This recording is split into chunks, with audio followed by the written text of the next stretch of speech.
Setelah berlatih cukup keras, pria ini akhirnya siap menjalani comeback-nya ke dunia F1 setelah puluhan tahun pensiun. Pemilik tim berharap banyak dengan Sony bisa membawa timnya ke arah yang lebih baik sebab dari semua seri balapan yang sudah dijalani, tim mereka belum pernah mendapatkan satupun poin.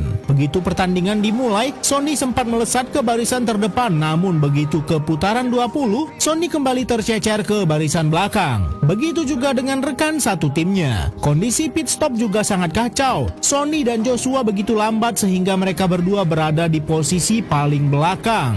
Lebih parahnya lagi, Sony dan Joshua malah bertabrakan. Kondisi malah semakin memburuk untuk tim Apex. Joshua yang masih muda belum bisa mengendalikan emosinya dan mereka malah bertengkar di depan semua anggota tim. Keributan juga terus berlanjut karena Sony tidak suka dengan sikap sok dari pembalap muda seperti Joshua yang malah cari muka dengan media, padahal tim mereka kalah telak. Pemilik tim yang sudah merekrut Sony pun memintanya untuk bersikap lebih baik dan menuruti semua arahan pimpinan tim saat mereka balapan.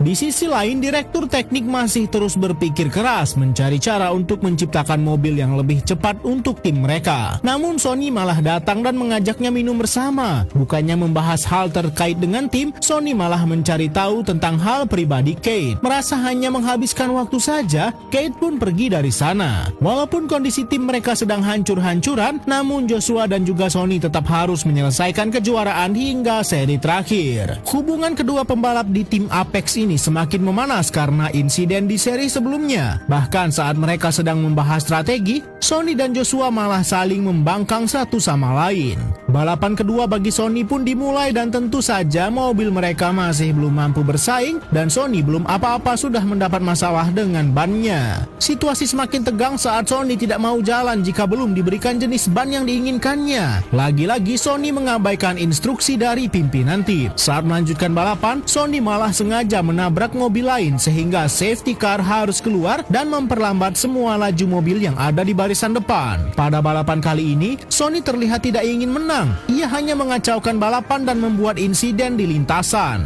Namun karena rencana ekstrim Sony yang sengaja membuat kerusuhan dan kerusakan di balapan, akhirnya jarak antar mobil semakin dekat dan hal itu mengacaukan strategi tim lain. Sehingga rekan satu timnya bisa finish di posisi 10 dan mendapat poin perdananya. Tapi walaupun begitu, Sony masih terus latihan di simulator dan mencatatkan waktu yang lebih cepat dari Joshua. Setelah berhasil membawa timnya mendapat poin perdana, seri berikutnya sudah di depan mata. Saat sedang membahas strategi, lagi-lagi Sony sepertinya tetap punya rencana sendiri untuk balapan kali ini dan mengatakan kalau Joshua pasti akan memenangkannya. Lagi